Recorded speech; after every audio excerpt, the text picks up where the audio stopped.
Hello viewers, welcome to அக்வாஸ்மேக். நம்ம இந்த வீடியோவில் என்ன பார்க்க போகிறோம்னா, ஒரு ஃபிஷ் டேங்கை ப்ராப்பரான முறையில் மெயின்டைன் பண்ணுறதுக்குரிய எல்லா டிப்ஸையும் நான் இந்த வீடியோவில் கொடுக்குறேன். நீங்கள் மறக்காமல் நோட் பண்ணி வச்சுக்கோங்க.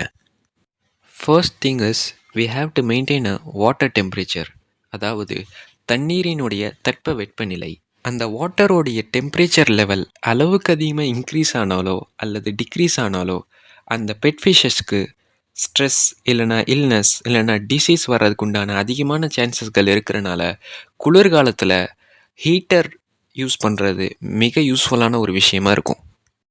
அதே மாதிரி ஃபிஷ்ஷுக்கு ஃபுட் ஃபீட் பண்ணும்போது அது ஓவர் ஃபீட் ஆயிடுச்சுன்னா அந்த எக்ஸஸான ஃபுட்டை நாம் தண்ணியிலே விடாமல் உடனே அதை ரிமூவ் பண்ணுறது நல்லது. ஏன்னா அது தண்ணியை அசுத்தப்படுத்தும்.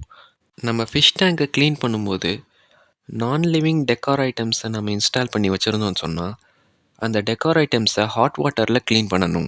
Because it will remove the unwanted bacterias which will harm to the fish.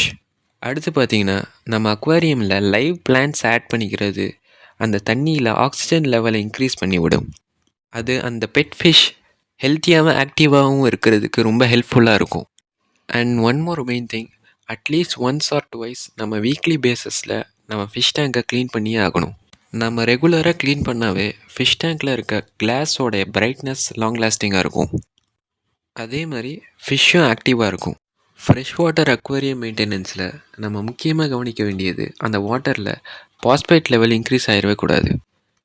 அதாவது சால்ட் கண்டென்ட். பெரும்பாலான பிகினர்ஸ்க்கு இருக்கிற ஒரு டவுட் என்னென்னா, அக்வாட்டிக் ஃபிஷ்ஷஸை போர் வாட்டரில் போடலாமா? அக்வாட்டிக் ஃபிஷ்ஷஸை கண்டிப்பாக போர் வாட்டரில் போடலாம். பட் அந்த போர் வாட்டரில் இருக்கிற சால்ட் கண்டென்ட் நீங்கள் குடிக்கிறதுக்கு ஏற்ற மாதிரி இருக்கணும். ஏர் ஃபில்டரில் ஃபிஷ் ஃபுட்டோடைய டஸ்ட் பார்ட்டிகல்ஸ் சேர்ந்துருக்கும். அதை நம்ம ப்ராப்பரான முறையில் க்ளீன் பண்ணிவிட்டு திருப்பி இன்ஸ்டால் பண்ணணும். அதே மாதிரி நம்ம ஃபிஷ் டேங்கில் வெள்ளை கலரில் அழுக்கு படிஞ்சிரும். அதை க்ளீன் பண்ணுறதுக்கு உண்டான முறை என்னென்னா, சால்ட், வினிகர் அண்ட் லெமன். லெமனை ஹாஃபாக கட் பண்ணி அதை சால்ட்டில் டிப் பண்ணி அதோட வினிகர் கலந்து அந்த ஸ்டெயின்ஸ் இருக்கிற இடத்துல எல்லாத்துலேயும் நீங்கள் ரப் பண்ணி விட்டுருங்க.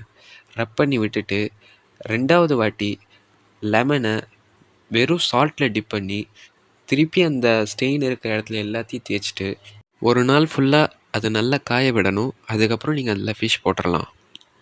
அவ்வளோதான் வியூவர்ஸ். இந்த வீடியோ பிடிச்சிருந்துச்சின்னா லைக் பண்ணுங்கள், ஷேர் பண்ணுங்கள், நம்ம சேனலை சப்ஸ்கிரைப் பண்ணிடுங்க.